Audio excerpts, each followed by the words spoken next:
ভোলা জেলা পরিষদে অনুষ্ঠিত হচ্ছে জাতীয় নাগরিক পার্টি এনসিপির সমন্বয় সভা। সেখানে প্রধান অতিথি হিসেবে উপস্থিত থাকবেন দলটির দক্ষিণাঞ্চলের মুখ্য সংগঠক হাসনাত আব্দুল্লাহ। এ নিয়ে জানাতে সরাসরি যোগ দিচ্ছেন সহকর্মী ছোটন সাহা। ছোটন, সভা ঘিরে নেতাকর্মীদের উপস্থিতি কেমন দেখছেন, আমাদের বিস্তারিত জানাবেন। আপনি যেমনটি বলছিলেন, জাতীয় নাগরিক পার্টি এনসিপির আজকে জেলা সমন্বয়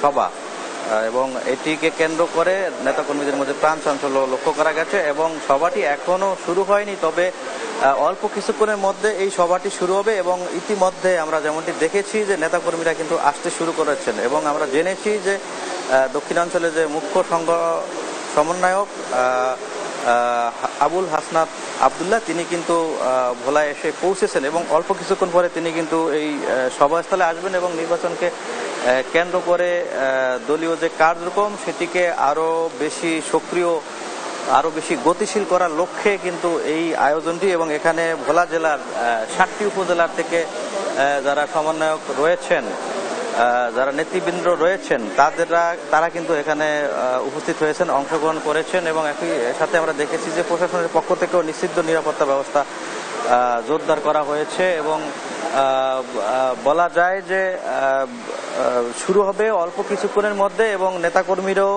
এসে পড়েছেন।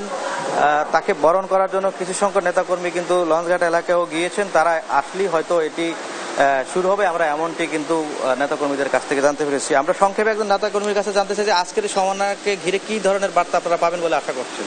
আচ্ছা, সেটা আপনারা জানেন যে এনসিপি কর্তৃক আমাদের এই ভোলা জেলায় এটা দ্বিতীয় সভা। এর আগে আমাদের 15 জুলাই যে পথসভা ছিল সেটা ছিল, আজকে আমাদের এটা হলো অভ্যন্তরীণ যে সমন্বয় সভা আছে। এটা আমাদের যে এনসিপিকে, ভোলা জেলার এনসিপিকে সামনের দিকে কিভাবে আরো গতিশীল করা যায় সেই উপলক্ষে আজকের এই কার্যক্রম আমাদের। ধন্যবাদ। যেমনটি শুনছিলেন যে আমরা যেমনটি জেনেছি যে এর আগে জুলাই মাসে কেন্দ্রীয় নেতৃবৃন্দ এখানে এসেছেন, এবার কিন্তু দ্বিতীয়বারের মতো কেন্দ্রীয় নেতৃবৃন্দ এখানে ভোলাতে আসছেন এমনটি আমরা জেনেছি এবং তাদের আগমনকে ঘিরে নেতাকর্মীদের মধ্যে প্রাণ চাঞ্চল্য ফিরে এসেছে। তো এ ছিল আমার কাছে ভোলাতে যে এনসিপির জেলা সমন্বয় সভা অনুষ্ঠিত হতে যাচ্ছে তা নিয়ে সর্বশেষ তথ্য। ফিরছি স্টুডিওতে।